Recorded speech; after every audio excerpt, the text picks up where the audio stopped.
Χορευτικό παραμύθι. Μία ιστορία βασισμένη σε ένα όνειρο, γραμμένη από τον Ζαν Πιέρ Αλεξάνδρ Πριμπιλόα, διαχειριστή του Ballet International. Ιστορία.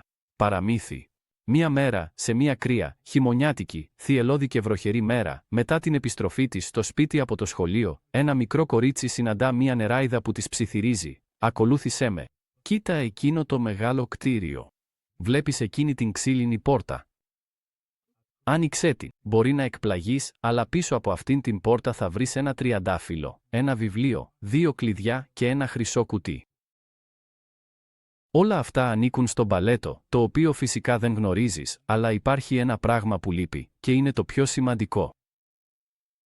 Αν το βρεις, η ευχή σου θα πραγματοποιηθεί. Αν δεν τα καταφέρεις, θα πρέπει να εγκαταλείψεις το όνειρό σου. Να έχεις υπόψη σου, μόλις ανοίξεις αυτήν την πόρτα, δεν θα μπορείς να επιστρέψεις πίσω. Μπορώ να σε βοηθήσω μόνο τώρα. Από εδώ και πέρα πρέπει μόνη σου να βρεις το κομμάτι που λείπει, το οποίο είναι το πιο σημαντικό.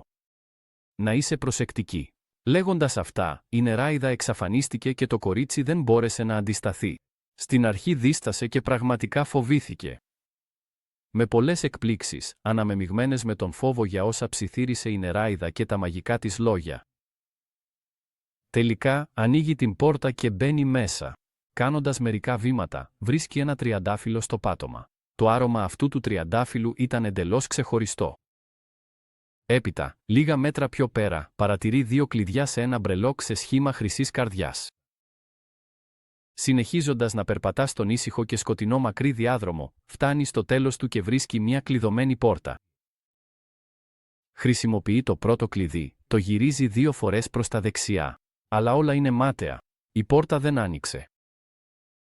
Τότε δοκιμάζει το δεύτερο κλειδί, το γυρίζει 2 φορές προς τα αριστερά και ξαφνικά η πόρτα ανοίγει. Μπαίνει μέσα, προχωράει και βρίσκεται σε μια μεγάλη θεατρική σκηνή.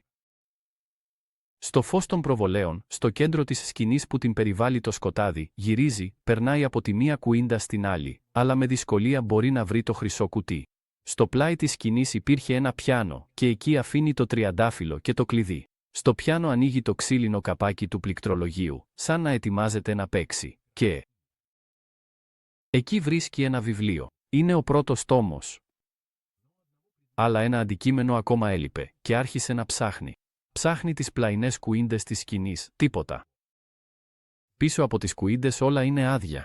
Τελικά, δίπλα στο λάκκο της ορχήστρας βρίσκει το χρυσό κουτί.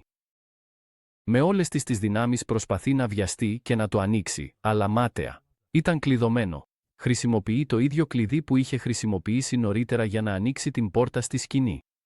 Μέσα στο χρυσό κουτί υπήρχε ένα ζευγάρι πουέντ και ένα ζευγάρι ημιμήτες παπούτσια. Πρώτα δοκιμάζει τα πουέντ, αλλά αποδείχθηκαν πολύ μεγάλα για εκείνη. Τότε δοκιμάζει τα ημιμήτες παπούτσια. Είναι εκπληκτικό, αλλά το μέγεθος τέριαξε τέλεια, σαν να είχαν φτιαχτεί ειδικά για εκείνη. Στάθηκε στο κέντρο της σκηνής και από το χρυσό κουτί με το ανοιχτό καπάκι άρχισε να ακούγεται μουσική. Ήθελε να χορέψει, αλλά δεν μπορούσε. Ήθελε να κάνει πυρουέτα, αλλά έχανε την ισορροπία της. Προσπαθούσε να πηδήξει, αλλά δεν τα κατάφερνε. Ένιωθε πολύ αδέξια στις κινήσεις της. Βρήκε όλα τα αντικείμενα για τα οποία μιλούσε η νεράιδα, αλλά τίποτα δεν λειτουργούσε όπως έπρεπε. Στο τέλος ξέσπασε σε κλάματα. Μετά από λίγο, κοιτάζοντας μέσα στο χρυσό κουτί, ανακάλυψε ένα κρυφό διπλό καπάκι. Με δυσκολία σήκωσε αυτό το στρώμα, λες και ήταν κολλημένο, και τελικά βρίσκει τον δεύτερο τόμο. Ανοίγει το πρώτο βιβλίο, τον πρώτο τόμο. Στην πρώτη σελίδα υπήρχε γραμμένο με χρυσά γράμματα: «Αυτό είναι το βιβλίο της ζωής σου. Σίγουρα θα γίνεις καλή χορεύτρια. Υπέροχη, όπως αυτό το ευωδιαστό ροζ λουλούδι. Αλλά, όπως και το τριαντάφυλλο, η επαγγελματική σου καριέρα στο χορό αναπόφευκτα θα είναι σύντομη, όπως ο κύκλος ζωής αυτού του τριαντάφυλλου. Αλλά να θυμάσαι επίσης, το τριαντάφυλλο είναι πραγματικά όμορφο, αλλά πρέπει να ξέρεις πώς να το χειριστείς. Τα τριαντάφυλλα έχουν αγκάθια. Το μπαλέτο δεν έχει το άρωμα του τριαντάφυλλου. Αυτό σημαίνει ότι συχνά θα χρειαστεί να κλαις και να υποφέρεις, αντιμετωπίζοντας τις καθημερινές δυσκολίες. Μόνο τα δάκρυα θα βοηθήσουν το τριαντάφυλλό σου να ζήσει περισσότερο και να παραμείνει όμορφο. Και για να ανοίξεις την καρδιά σου, θα χρειαστείς ένα χρυσό μπρελόκ σε σχήμα καρδιάς. Το πρώτο κλειδί για την ψυχή σου. Το δεύτερο κλειδί για την καρδιά σου, το χρυσό μπρελόκ σε σχήμα καρδιάς. Εκεί θα κρύψεις τη δύναμή σου, τη σφοδρότητά σου, την επιμονή σου, την αγάπη σου, την πειθαρχία σου και την τεχνική σου στο χορό. Χρυσό κουτί. Θα το χρειαστείς στα γυρατιά σου. Φυλάσσοντας το χρυσό κουτί τις σπουδαίες αναμνήσεις από τις χορευτικές σου επιτυχίες και τα χειροκροτήματα. Κάτω από το δεύτερο στρώμα θα κρύψεις και θα σφραγίσεις όλη την τοξικότητα και την αρνητικότητα των ανθρώπων που προσπάθησαν να σε αποτρέψουν από τον χορό. Αλλά υπάρχει ένα πράγμα που ακόμα δεν κατάφερες να βρεις, και είναι το πιο σημαντικό απ' όλα. Και τότε το κορίτσι έκλαιγε και γινόταν. Άρχισε να ανησυχεί όλο και περισσότερο, ξεκίνησε να γυρίζει γρήγορα τις σελίδες ψάχνοντας να βρει έστω και κάτι γραμμένο, ελπίζοντας να βρει οτιδήποτε. Αλλά στα δύο βιβλία, στον πρώτο και στον δεύτερο τόμο, δεν ήταν γραμμένο τίποτα, μόνο λευκές, άδειες σελίδες χαρτιού. Καθώς γύριζε τις σελίδες, τα δάκρυα της έπεφταν πάνω σε αυτές τις άδειες σελίδες. Και όσο περισσότερα δάκρυα έπεφταν στις σελίδες, τόσο περισσότερο άρχισαν να εμφανίζονται πάνω τους κάποια γράμματα και σύμβολα. Τέλος, στην τελευταία σελίδα βρίσκει μία επιγραφή.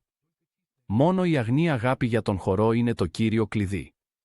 Τα δάκρυά σου άνοιξαν την τελευταία αλήθεια και σε αυτό το βιβλίο της ζωής είναι γραμμένο «Θα γίνεις μεγάλη χορεύτρια». Τώρα, που κοίταξες, έψαξες και επιδίωξες με όλη σου την καρδιά. Αυτό ήταν που έλειπε, η αγνή αγάπη, η ουσία των πάντων. Φύλαξέ την σαν χρυσάφι και μην τη χάσεις ποτέ.